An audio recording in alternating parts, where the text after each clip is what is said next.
এ আমাদের জন্য একটা খুশির দিন। দীর্ঘ প্রতীক্ষিত ম্যানচেস্টার ফ্লাইট আবার শুরু হয়েছে, চালু হয়েছে সিলেটে। আমার এখানে আমাদের বেসামরিক বিমান এবং পর্যটন মন্ত্রী আফরোজা খানম, আমার আপা আছেন আমার পাশে, এবং আমাদের পররাষ্ট্র বিষয়ক উপদেষ্টা জনাব হুমায়ুন কবিরও আছেন।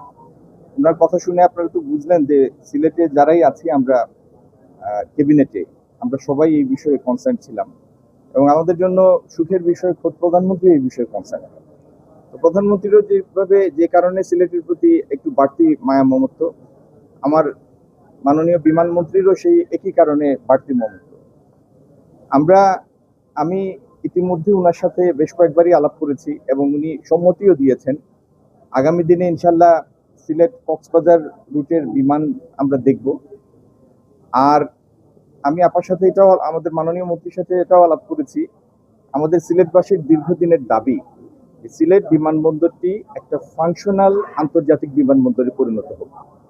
সেই জন্য বাইরের, আমি নাম বলবো না কারণ এটা ওনার এখতিয়ার, উনি বলবেন, ভবিষ্যতে যে সমস্ত আন্তর্জাতিক এয়ারলাইন্স এই রুটে তাদের ফ্লাইট পরিচালনা করতে চায়, ইনশাল্লাহ আমাদের মাননীয় মন্ত্রী সেটি সদয় বিবেচনা করবেন, যাতে এটি সত্যি সত্যি একটি আন্তর্জাতিক বিমানবন্দরে পরিণত হয়। আর সিলেট, আমার নির্বাচনী ম্যানিফেস্টোতেও ছিল যে সিলেট বিমানবন্দরটিকে আমরা একটা রিজিওনাল কমিউনিকেশন হাব হিসেবে প্রতিষ্ঠা করতে চাই।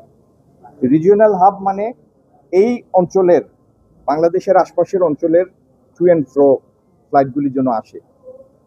সেই জন্য যদি আমাদের দুই দেশের সম্পর্ক ওই উচ্চতায় উন্নীত হয়, আমাদের ইচ্ছা আছে কোনো এক সময় গুয়াহাটি রুটে এবং অন্যান্য রুটে সিলেট থেকে যেন সরাসরি বিমান যায়। আমাদের আন্তঃরাষ্ট্রীয় সম্পর্ক, সাংস্কৃতিক যোগাযোগ, ব্যবসার যোগাযোগ, ট্রেড কমিউনিকেশন সব যেন উত্তরোত্তর বৃদ্ধি পায়, এই লক্ষ্যে আমাদের প্রচেষ্টা চালু থাকে।